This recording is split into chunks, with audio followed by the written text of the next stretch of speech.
Since the rediscovery of what is unquestionably the most puzzling, astounding, and enigmatic site on Earth, the Great Pyramids and the Sphinx of Giza, we have been led to believe that what could be described as an astonishingly accurate yet somewhat vandalistic later addition was once put there by a caliph named Al-Ma'mun. Now popularly known by its coined title, Al-Ma'mun's Forced Entrance. This title, although argued as his work, has a pretty compelling tale attached to its possible original purpose.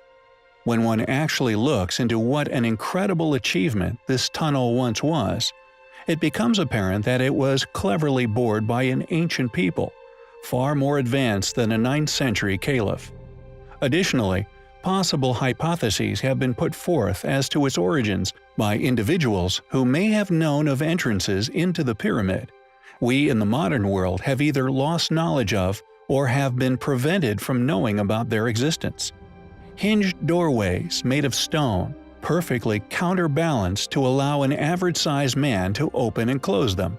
Doorways along the structure's north face that, when closed, become seemingly indistinguishable from its surroundings.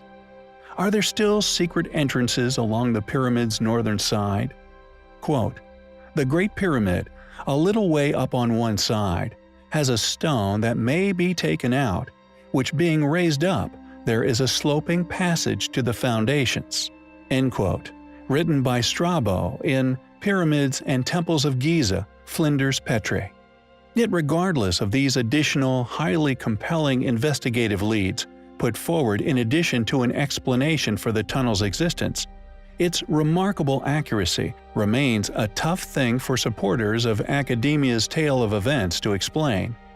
As author Ralph Ellis puts it, quote, "The main problem with the classical explanation was that Ma'mun's tunnel is rather too accurate for comfort. It tracks into the pyramid in a direct line for the all-important junction between the descending and ascending passageways. It is often cited that Ma'mun had to turn the tunnel sharp left to discover the original passageways, a fact that Ralph had in the back of his mind when they first visited the Great Pyramid. But he ambled down the forced tunnel, rather mystified, because the left turn cited in the literature could not be found. Having backtracked the tunnel and to try again, that left turn seemed to be no more than a slight widening of the tunnel. In fact, the digging was almost right on target." End quote. For how does one know where one is when deep within the passages of such an incredibly huge ancient structure? Secondly, if instead argued as having been started from without, the same problem has to be solved. For how did one know how to create the initial angle? Although it is now the most used entrance, and although it has been drawn upon countless plans, to draw an existing tunnel's precise line of descent is far more easier than to have created said precise angle in the first place. And within the Great Pyramid is the remaining half of what has often been used to create a compelling, possible explanation for this tunnel's original purpose.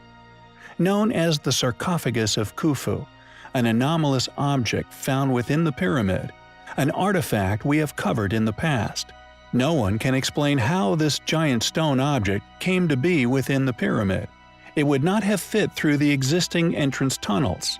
However, at some time in the pyramid's life, someone smashed into this stone box, took its past contents and the sarcophagus lid, an object that would also have not fit round the turns of the existing tunnel system, yet would have fit through the forced tunnel, and due to the vandalistic nature of the tunnel itself, could be argued that this damage to the sarcophagi was inflicted by the same group of individuals who built the tunnel, one used to extract the so-called sarcophagus's lid.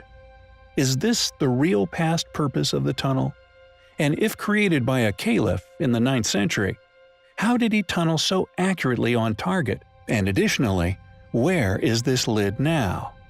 Was this tunnel, like the many different layers of casing stones indicate, built by a later yet also lost civilization, one who flourished far before even the ancient Egyptians? We find the evidence to suggest such highly compelling.